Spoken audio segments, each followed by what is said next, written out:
પ્રયાગરાજમાં મૌની અમાવસ્યા દિવસે શંકરાચાર્ય મહારાજ સહિત અનેક સંતો અને મહંતોને સ્નાન કરવા રોકવામાં આવ્યા, એટલે આ મામલે રાજકીય વિવાદ ગરમાયો છે.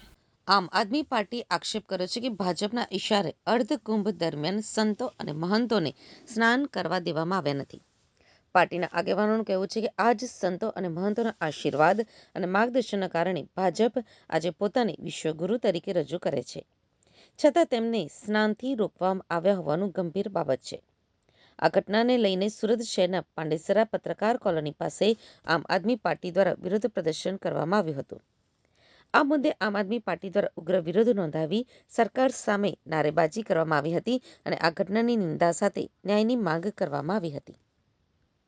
હિન્દુ ધર્મ ભારતીય સંસ્કૃતિના પરમ આદરણીય સંત જ્યોતિષપીઠના શંકરાચાર્ય શ્રી અવિમુક્તેશ્વરાનંદ મહારાજ જે રીતે ભાજપ સરકારને વારંવાર અપીલ કરતા આવ્યા છે કે ગૌવંશ હત્યા ઉપર પ્રતિબંધ મૂકવામાં આવે, એવો કાયદો બનાવવામાં આવે અને ગૌમાંસ વેચાતું બંધ થાય એના ઉપર પ્રતિબંધ મૂકવામાં આવે, આવી વારંવાર અપીલ સરકારને કરી, એના માટેના કાર્યક્રમો કર્યા.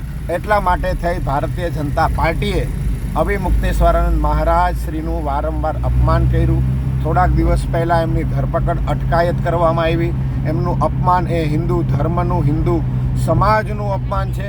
એટલા માટે થઈ આજે ભારતીય જનતા પાર્ટીના આ દુઃસાહસની સામે આમ આદમી પાર્ટી સુરત શહેર દ્વારા ભારતીય જનતા પાર્ટી અવિમુક્તેશ્વરાનંદ મહારાજની માફી માંગે, સમગ્ર હિન્દુ સમાજની માફી માંગે, એ માંગ સાથે પાંડેસરા ખાતે પત્રકાર કોલોની સર્કલ 4 રસ્તા પર લોકજાગૃતિનું કાર્યક્રમ કરવામાં આવ્યું. ભારતીય જનતા પાર્ટીથી આ સહન ન થતાં ભાજપે પોતાની સત્તાનો દુરુપયોગ કરી પોલીસને આગળ કરી અમારા કાર્યકર્તાઓની ધરપકડ કરવામાં આવી અને એમને કોઈક અજ્ઞાત સ્થળે હાલમાં લઈ જવામાં આવી રહ્યા છે.